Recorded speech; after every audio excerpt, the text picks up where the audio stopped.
Assalamualaikum warahmatullahi wabarakatuh. Perkenalkan, nama saya Noni Fatmala. Saya mahasiswa PPG Seni Rupa Unimed. Di sini saya akan menjelaskan refleksi praktik pengalaman lapangan, yang dimana refleksi praktik pengalaman lapangan saya menggunakan metode STAR, yaitu situasi, tantangan, aksi, refleksi, dan dampak. Yang dimana di situasi kali ini yaitu latar belakang kualitas pendidikan berpengaruh besar terhadap pesatnya perkembangan ilmu pengetahuan dan teknologi yang menyebabkan berbagai tuntunan datang dari masyarakat. Sebagaimana telah tercantum dalam Undang-Undang Nomor 20 Tahun 2003 Bab 2 Pasal 3 bahwa tujuan pendidikan nasional adalah untuk mengembangkan seluruh potensi peserta didik menjadi manusia Indonesia yang berkualitas. Pemerintah mengupayakan agar setiap generasi nantinya bisa mandiri dan mampu menguasai ilmu pengetahuan dan teknologi, sehingga mampu memenuhi tuntunan dari masyarakat. Agar tercapainya tujuan tersebut, pemerintah telah melakukan upaya untuk menciptakan pendidikan yang berkualitas.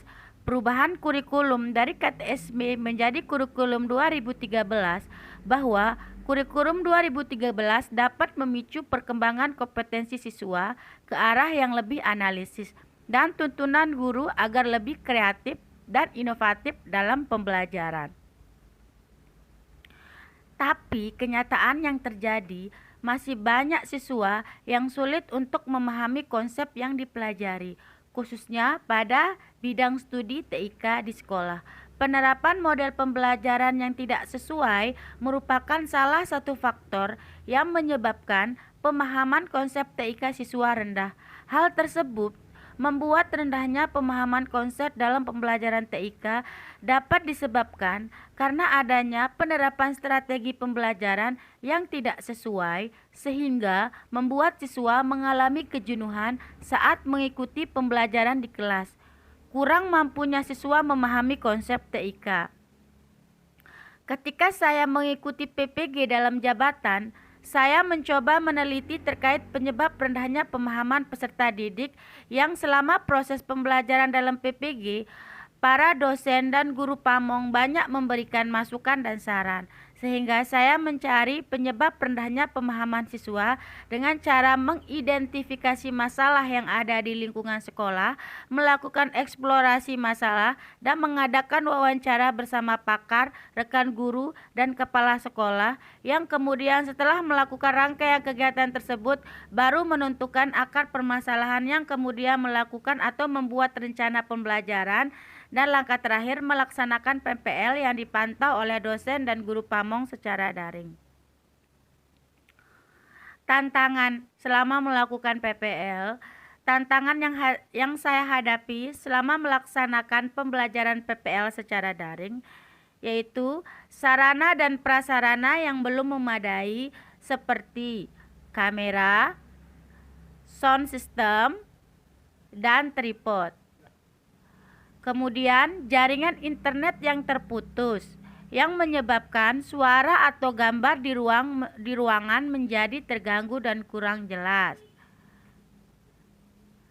Kemudian kesulitan mengatur waktu agar sesuai antara kegiatan pembuka, inti, dan penutup. Kesiapan dan keaktifan siswa.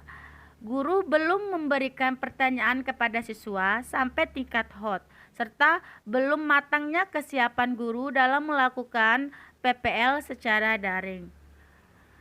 Kemudian langkah-langkah yang dilakukan untuk menghadapi tantangan ini selama proses PPL saya yang kedua yaitu masalah sarana dan prasarana. Dengan cara saya meminjam dan memakai kamera yang resolusinya bagus. Kemudian membeli tripod dan meminjam sound system sebagai pengeras suara. Untuk jaringan internet yang terputus, saya menyediakan kuota pribadi jikalau WiFi di sekolah mati. Kesulitan mengatur waktu.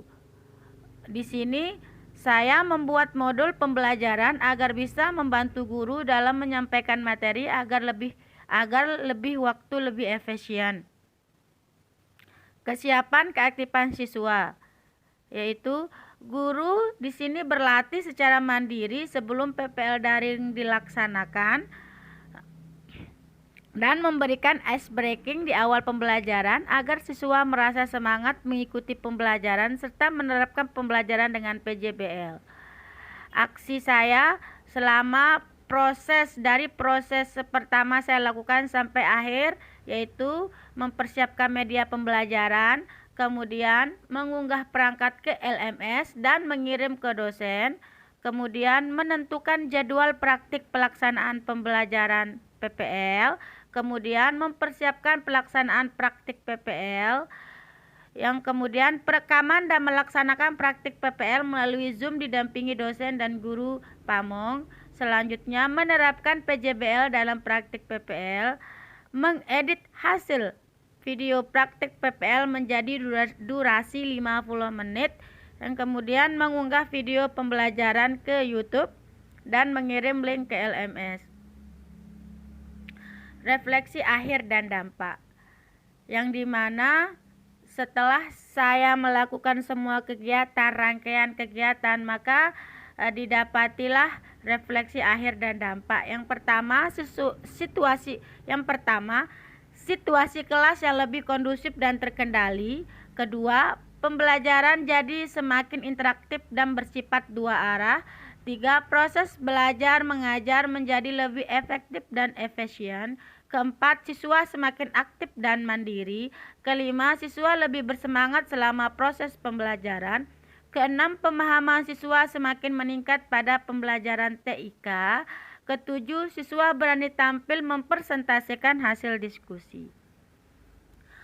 Kemudian kesimpulannya yaitu faktor keberhasilan pembelajaran ini sangat ditentukan akan penguasaan guru terhadap media pembelajaran, metode, dan langkah-langkah pada rencana pembelajaran yang sudah dibuat.